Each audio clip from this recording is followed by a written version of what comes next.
¿Qué tal? Soy Felicidad Abeleira y estas son las noticias de Mediodía en Digital. Noticias Telemundo Digital. Si ya se ha puesto la vacuna de Johnson & Johnson, preste mucha atención. En una reunión de emergencia, las autoridades sanitarias evalúan los poquísimos casos en los que aparecieron reacciones adversas en mujeres, como coágulos sanguíneos. La guerra más larga de los Estados Unidos en Afganistán llega a su final. El próximo 11 de septiembre es la fecha límite y simbólica para que salgan de ese país todos los soldados estadounidenses. La crisis en la frontera tiene rostros lejos de ella, como en Boston, donde una madre salvadoreña desesperada llora amargamente porque no sabe nada de su hija, recluida en un centro de detención desde hace mes y medio. Hola, ¿qué tal? ¿Cómo están? Les saluda Felicidad Abeleira. Gracias por acompañarnos en su noticiero.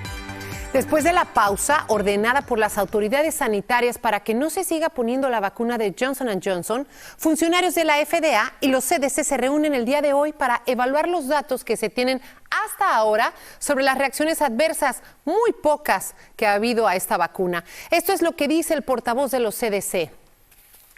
Van a revisar todos los casos y toda la información similar que existe de ese tipo de situaciones a nivel mundial para tratar de entender qué es lo que está pasando y poder proveer recomendaciones que nos ayuden a prevenir la existencia o la presencia de nuevos casos. Los expertos dicen que los beneficios superan cualquier riesgo potencial, pero existe la preocupación por si se extendiera un temor generalizado a la vacuna de Johnson & Johnson de una sola dosis, que ya se empieza a notar en algunos estados porque están disminuyendo el número de sitios de vacunación. Seguro que más de uno de ustedes que nos está viendo ahora ya se ha puesto esa vacuna, la de Johnson & Johnson, y seguro también que se está preguntando si corre algún riesgo o qué es lo que puede hacer ahora. Bueno, pues Lourdes Hurtado nos lo va a explicar. Buenas tardes, Lourdes, adelante.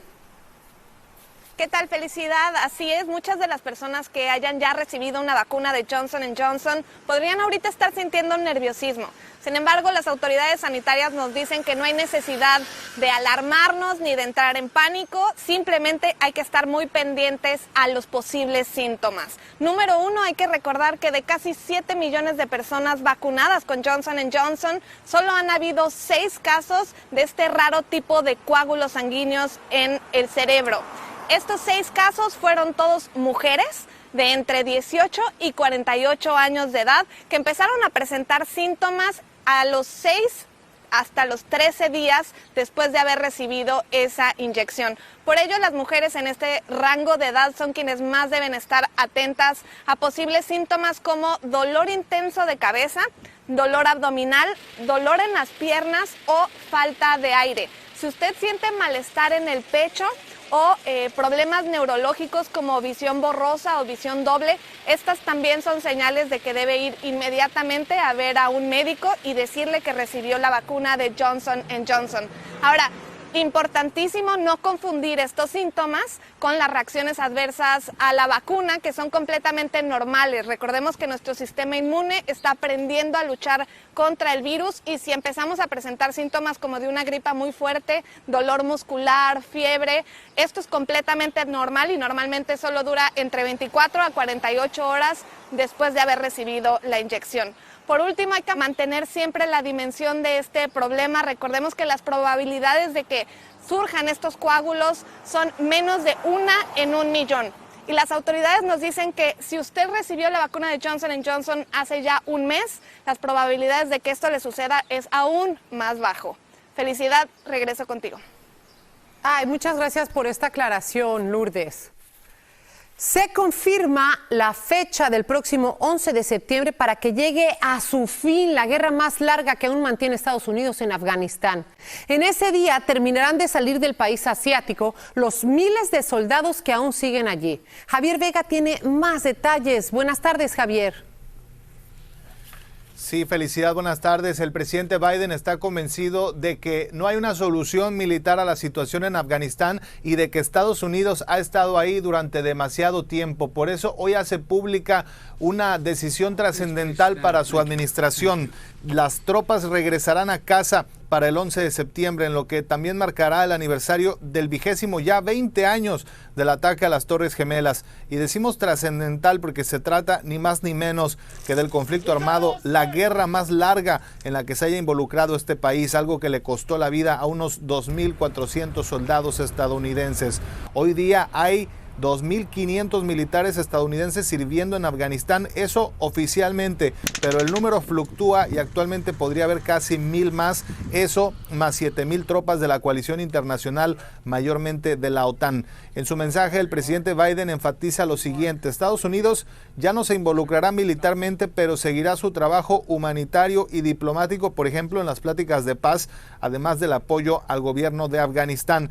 Y un punto adicional, informa que el país da asistencia a las Fuerzas Armadas y de Seguridad afganas para el entrenamiento y el equipamiento de unos 300.000 elementos. Importante decir que la administración Trump ya había negociado con el Talibán un retiro de las tropas y que después el Talibán amenazó con renovar sus ataques a los objetivos estadounidenses si no se cumplía la fecha límite establecida para ya dentro de unas semanas, el próximo 1 de mayo. Felicidad. Javier, muchísimas gracias.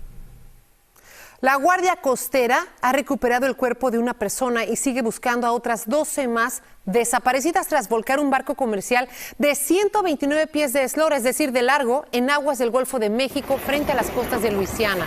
Otras 6 personas pudieron ser rescatadas. La zona experimentó ayer tarde un fenómeno meteorológico conocido como baja de Estela, con vientos de 70 a 80 millas por hora que provocaron que el mar estuviera muy agitado y el consiguiente vuelco de la nave.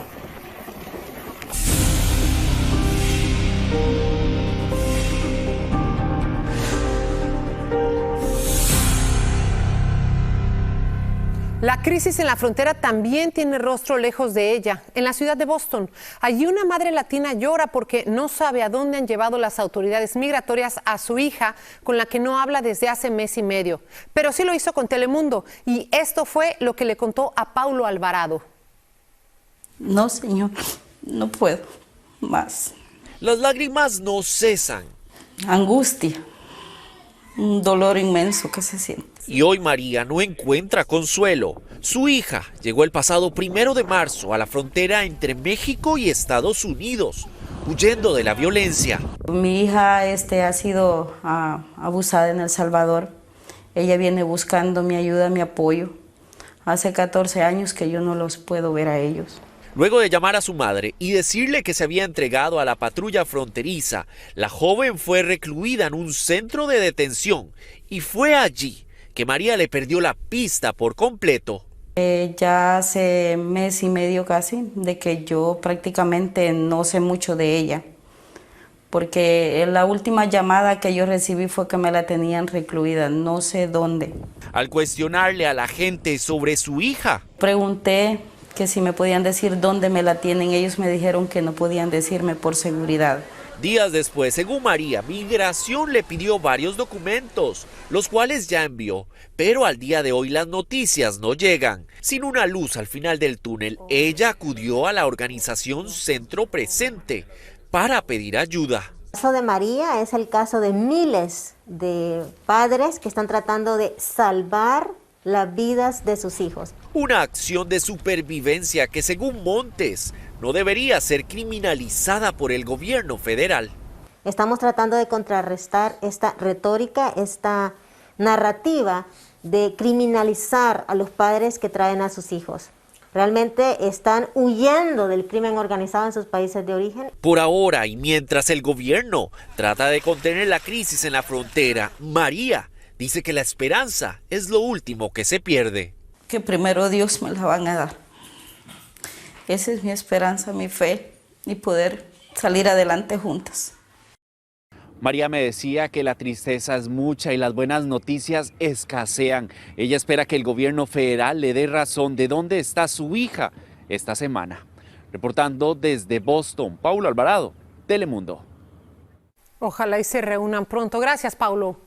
Se ha convertido en un caso emblemático del drama migratorio, pero a sus 10 años, el pequeño Wilton también podría ser objeto de una disputa internacional por su custodia, porque el gobierno nicaragüense anunció que apoyará al papá del menor, solicitando al gobierno de Estados Unidos su repatriación a Nicaragua. La madre permanece retenida en México por traficantes de personas, esperando que alguien pague $5,000 para que la liberen y pueda cruzar la frontera. En México siguen registrándose oleadas de migrantes que llegan a las ciudades fronterizas. El problema es que los albergues están saturados y las personas están acampando en la calle. En el puente fronterizo del Chaparral, en Tijuana, hay 2,000 migrantes de 8 diferentes nacionalidades. Pero no es la única ciudad que está saturada. Reynosa, en Tamaulipas, presenta el mismo problema. Isa Osorio nos muestra la radiografía. En Tijuana no hay más espacio. Los albergues están saturados y los migrantes tienen que vivir en campamentos improvisados como este, al lado del puente fronterizo El Chaparral. Ahí lavan la ropa y hasta se puso una escuelita para los más pequeños. El Chaparral es pues podría decirse que ya se convirtió en un albergue donde reciben a todos los migrantes de diferentes países. De febrero a la fecha se han acumulado en este lugar 2,000 personas de 8 nacionalidades distintas, cuya situación se complica con el paso de los días, porque no hay condiciones de higiene para vivir. Trajeron los baños, pero no los han venido a limpiar, no los han venido a llevar a darles limpieza. Pero esta situación se repite en otras ciudades fronterizas como Reynosa, en Tamaulipas, donde continúan llegando migrantes y ante la falta de espacio, ocupan lugares públicos. ¡Queremos ir a Estados Unidos! En la calle hay decenas de niños, algunos solos, otros acompañados por sus padres. Yo espero que este mensaje le llegue a los ojos de John Biden y que Dios lo bendiga. Sufrido lo mismo. Ante la actual crisis migratoria, México acordó con Estados Unidos combatir la migración y el tráfico de menores migrantes, con el despliegue de 12,000 agentes en la franja sur. Vamos a cuidar a los niños. Esa fue una instrucción que di hoy en la mañana. Conforme los días pasan, crece la presión en la frontera mexicana, una crisis que en cualquier momento podría estallar. En México, Isa Osorio, Noticias Telemundo. Gracias, Aisa. Cargos por homicidio en segundo grado es la acusación del fiscal contra la agente de la policía de Brooklyn Center, Kim Potter, autora del disparo que acabó con la vida del joven Daunte Wright el domingo pasado durante una parada de tráfico.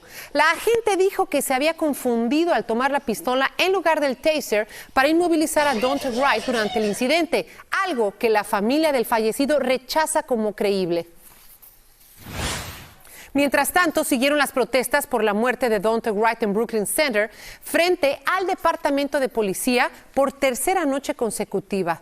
Hubo unos 60 arrestos y las autoridades dicen que los manifestantes lanzaron ladrillos, botes y otros objetos contundentes. Las protestas se extendieron por otras ciudades del país. Y en el juicio contra Derek Chauvin, acusado de dar muerte a George Floyd, la defensa quiso demostrar que no fue la rodilla del ex policía la que lo mató, sino factores externos.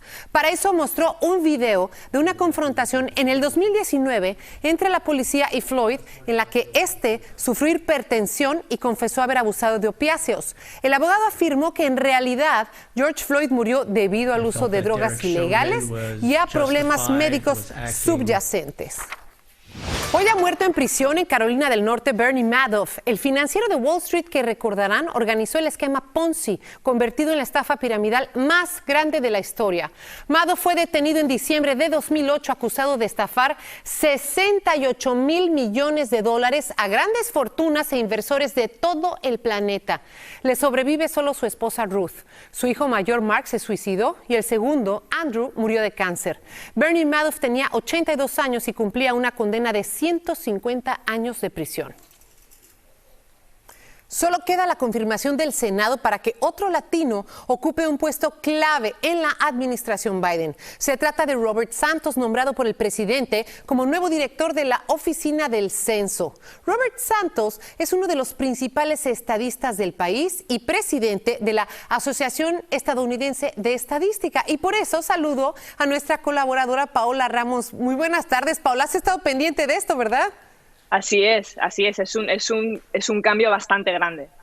Oye, pero en primer lugar, refréscanos la mente, ¿por qué es tan importante el censo en Estados Unidos?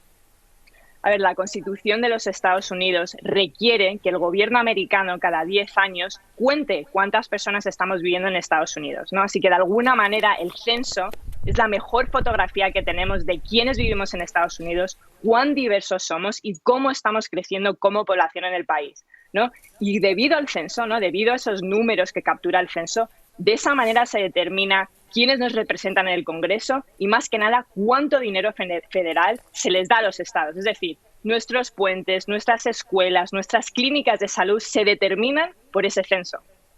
Oye, Paola, ¿será una idea romántica que tenemos los latinos el decir que, bueno, hay más latinos en el gabinete?